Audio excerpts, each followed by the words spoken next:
Hari ini jadwalnya ke sini ya, Ayah ya.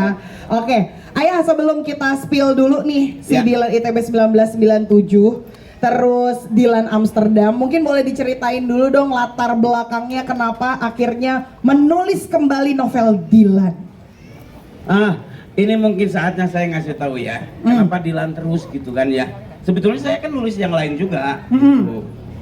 Awalnya novel Dilan itu kan dibikin karena memang saya hanya ingin bikin itu kan, yang satu sampai ujungnya di satu buku itu Dilan jadian, udah kan? Di masa itu saya aktif di Twitter, sering tanya jawab. Ya.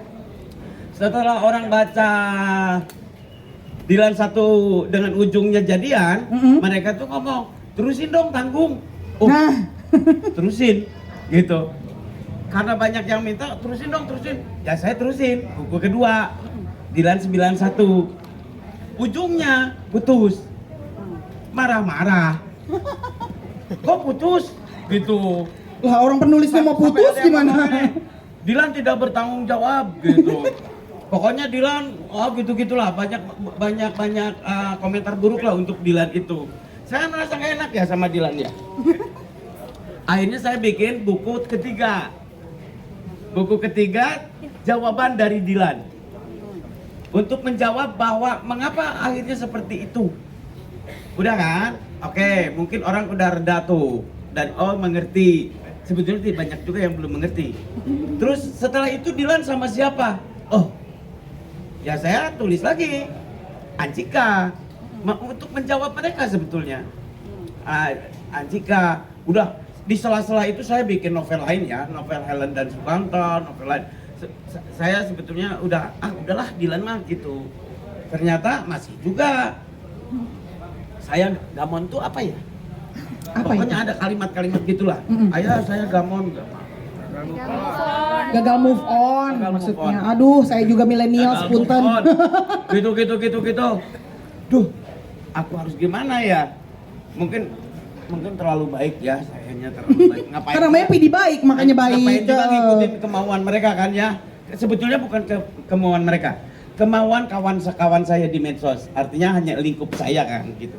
Enggak dunia gitu, hanya lingkup saya.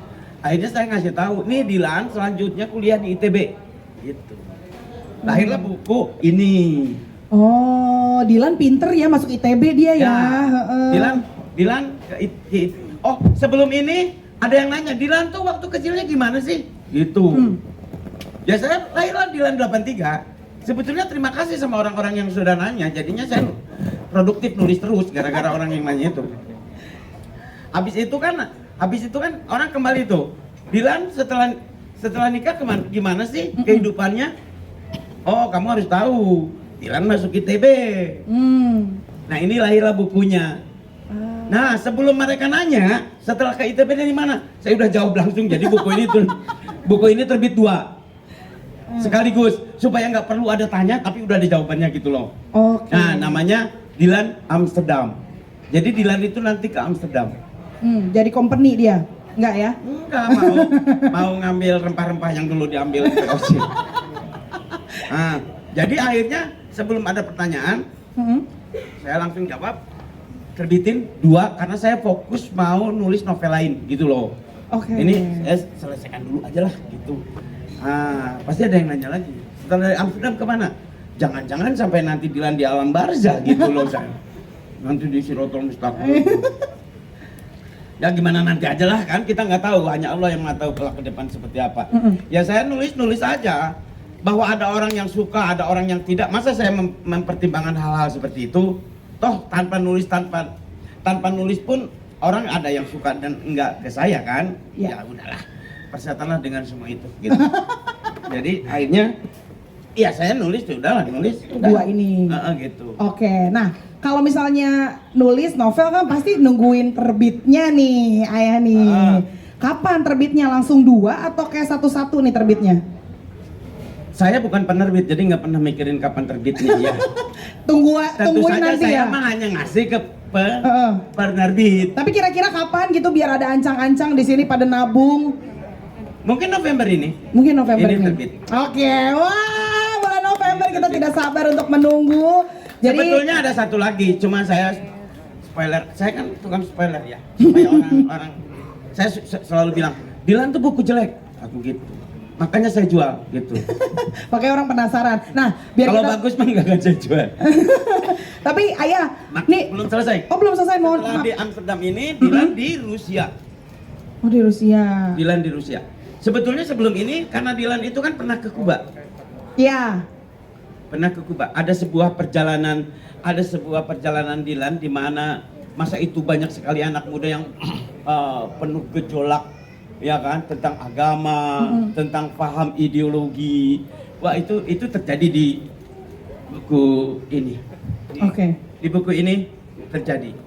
Dilan di Kuba, kalian pasti tahu paham apa yang kemudian ia sukai, ya kan? Bagaimana ia bersikap terhadap agama. Akhirnya ke situ sih sebetulnya. Oke. Sebuah perjalanan kehidupan yang sebetulnya mah sama dengan orang lain ceritanya. Bahkan orang lain tuh ceritanya lebih hebat dari Dilan. Cuma saya menuliskannya, mereka enggak, gitu aja. Ya. Iya. Jadi akan bercerita tentang latar belakang Dilan yang kemudian paham-pahamnya agak-agak kesana kemari, mempertanyakan keyakinannya. Itu lumrah, jangan menghakimi Dilan. Nanti jawabannya ada di Belanda. Kemudian Dilan kembali meyakini agamanya. Seorang yang kita tahu dulu dia anak geng motor ternyata berubah menjadi seperti itu. Sangat mungkin ini pun akan kamu alami dan dialami oleh semua remaja pada masa itu. Oke, siap ayah Pidi. Tapi kalau Nggak boleh... cuma cinta-cintaan berarti ya di sini. Iya, karena aku penasaran pengen dibedah satu-satu deh. Kalau misalnya bab-bab awal gitu menceritakan tentang apa dari mulai Udah yang tadi kan? Enggak, kalau yang itu maksudnya Oh. dia kan tadi diomelin gue kayak sama bapak gue. Ini Dilan nikah. Oke, nih berarti yang Ini Dilan ITB nikah. Dilan nikah. Dia kuliah di ITB. Sebelum skripsi dia udah nikah. Oh. Kenapa coba?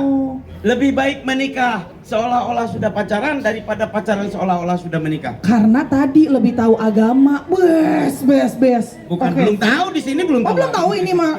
Justru di sini agak jauh-jauh. Oke.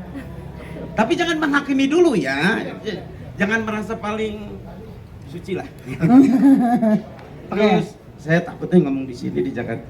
Nah, kalau ini di Belanda, pertemuan Dilan dengan keyakinannya. Oh. Ternyata ia mulai memahami agama di saat mana dia ada justru di Eropa.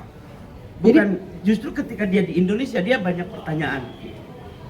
Justru ketika di Eropa dia banyak jawaban, gitu loh. Oh. Jadi Latar kalau belakang. kalau yang di situ nggak terlalu banyak soal percintaan pasangan gitu, udah nggak ada lagi. Cinta-cintaan, cuman latar belakangnya seperti itu. Oke, siap kalau begitu. Nih pasti banyak yang udah mau tanya-tanya kan, aku yakin banget. Mungkin kalau ada yang mau tanya-tanya boleh loh. Saya jawab dalam hati ya biar jujur. Iya, jangan dong. Mungkin ada yang mau tanya sama Ayah Yo. Pidi? Sejalan dengan cerita-ceritanya. Mudah-mudahan gak ada. Tapi aku mau nanya sih jujur. Nah kalau aku gimana sih akhirnya dia meyakinkan dirinya kalau dia tuh udah kayak ya udah mau nikah gitu?